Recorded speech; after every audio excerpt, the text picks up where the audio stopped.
ኢትዮጵያ በብሔር ላይ የተመሰረተ የፌዴራል ስርዓትን ከጀመረች ዓመታት ተቆጥሯል። ይህ ስርዓት የራስ በራስ የማስተዳደር መብትን ቢያረጋግጥም በአሁኑ ወቅት ከባድ ፈተና ውስጥ ገብቷል። የክልሎች የስልጣን ጥያቄና የፌዴራል መንግስቱ ሚና እንዴት ሊጣጣሙ ይችላሉ? የብሔራዊ አንድነትና የራስ ገዝ አስተዳደር ሚዛን የት ላይ ነው? በዝርዝር እንመልከታቸው።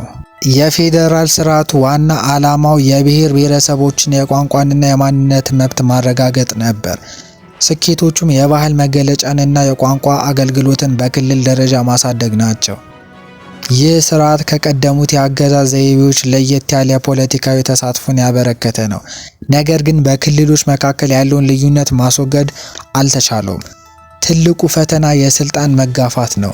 የክልሎች የራስ ገዝ አስተዳደር ጥያቄዎች እየጨመረ ሲሄድ የፌዴራል መንግስቱም የማዕከላዊነት ፍላጎት ደግሞ እየጨመረ መጥቷል። ይህ መጋፋት የጸጥታ ችግሮች፣ የድንበር ግጭቶች እና የህግ መንግስት ትርጉም ውዝግቦችን አስከትሏል። በተለይ የክልል መንግስታት በገንዘብና በደህንነት ጉዳዮች ላይ የራሳቸውን ቁጥጥር ሙሉ በሙሉ መፈለጋቸው ሁኔታውን አወሳስቦታል።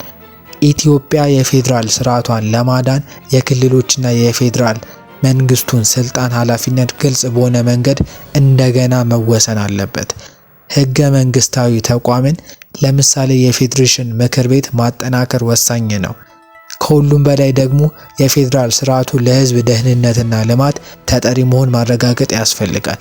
የፖለቲካ ንግግርና ውይይትን ለችግሮች ሁሉ መፍትሄ ነው። የፌዴራል ስርዓቱ ዘላቂ እንዲሆን እርስዎ በግሎ ምን አይነት ለውጥ እንዲመጣ ይመኛሉ? የራስ ገዝ አስተዳደር ምን ያህል መሆን አለበት ብለው ያስባሉ? ሀሳባችሁን ከታች ባለው ኮመንት ላይ አጋሩን። ቻናላችንን ሰብስክራይብ በማድረግ የቤተሰባችን አባል ይሁኑ።